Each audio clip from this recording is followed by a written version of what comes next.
부동산 간단뉴 부간뉴.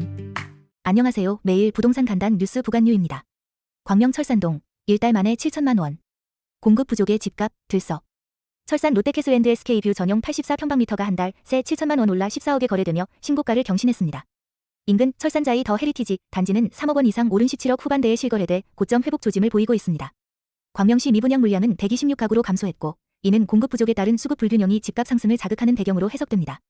특히 강남 접근성이 좋은 지역으로서 광명의 희소성이 부각되고 있으며 전문가들은 입주 물량이 줄어드는 내년까지 상승세가 지속될 가능성이 있다고 전망했습니다. 조합 설립 막는 상가? 강남 재건축에 변수 된 이유는? 개포 경남, 우성 3차, 현대 1차 등 통합 재건축 예정 단지, 일명 경우현에서 상가 소유자들이 아파트 분양 요구 조건으로 조합 설립 동의를 거부하고 있어 추진에 차질이 생기고 있습니다. 최근 3년 새 상가 수가 2배 늘며 쪼개기 현상까지 발생했고 이로 인해 상가 권리 산정기일 기준을 두고 주민들 간의 법적 분쟁도 이어지고 있습니다. 준비위원회 측은 2011년 권리 산정기일이 이미 정해졌기 때문에 새로 취득한 상가는 조합원이 될 수 없다고 주장하는 반면 상가 측은 지금은 조합 설립에 동의해도 분양받을 권리가 없다는 현실적 이유로 반발하고 있습니다. 이번 사례는 상가 소유자의 권리 산정 문제와 쪼개기 매입 등의 복잡한 이해관계가 얽혀 있어 향후 통합 재건축 사업의 속도와 방향성에 중요한 변수가 될 것으로 보입니다. 대출 규제 하루 만에 뚝. 서울 집값 거래 65% 증발한 이유는? 정부가 6월 27일 발표한 주택담보대출 6억 원 제한 조치 이후 서울 아파트 거래량과 금액이 모두 급감했습니다. 일주일 새 거래량은 1629건에서 577건으로 약 65% 감소, 거래 금액도 1조 9324억 원에서 6319억 원으로 67.3% 급감했습니다. 강남 3구뿐 아니라 노도강, 노원, 도봉, 강북구 지역도 예외 없이 타격을 받았습니다. 노원 마이너스 53%, 도봉 마이너스 43.2%, 강북 마이너스 28.6% 등 전반적으로 큰 폭의 하락세를 보였습니다. 전문가들은 이 규제가 단기 효과는 있어도 장기적으론 시장의 수요 회복을 위한 추가 대책이 필요하다고 진단했습니다. 특히 송파, 서초, 강동구 등 인기 지역에서도 매매 수급 지수가 100 아래로 떨어져 수요 위축이 뚜렷하게 나타나고 있다는 점이 주목됩니다. 이번 규제는 정부의 부동산 시장 과열 억제 시도로 볼 수 있으며 신도시 개발 등 공급 확대 계획도 병행 추진될 예정이라고 전하고 있습니다. 아파트 규제 피한 오피스텔.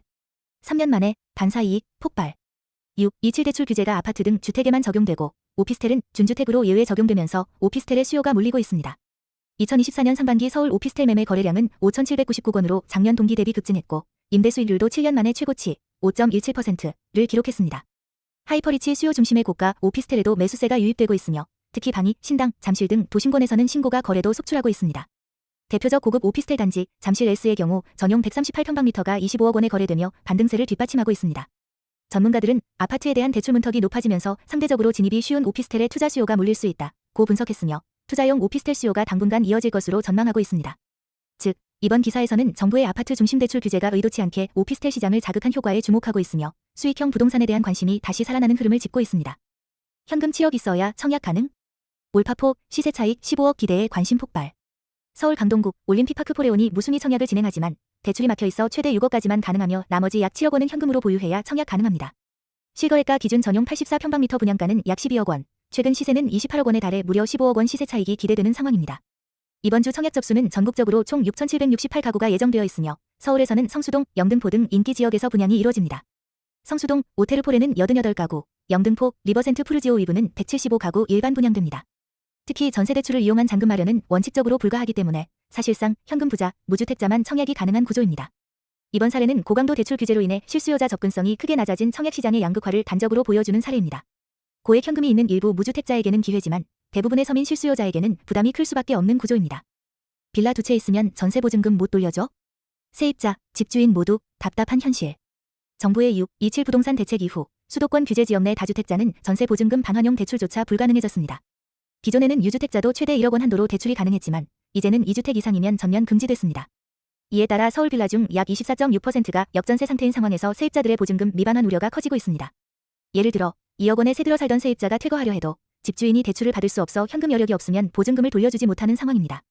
임대차 보호법상 2+2 계약갱신 청구권과 보증금 반환 규정이 있으나 전세금 미반환 사고가 현실화될 경우 법적으로도 해결이 쉽지 않다는 우려가 커지고 있습니다.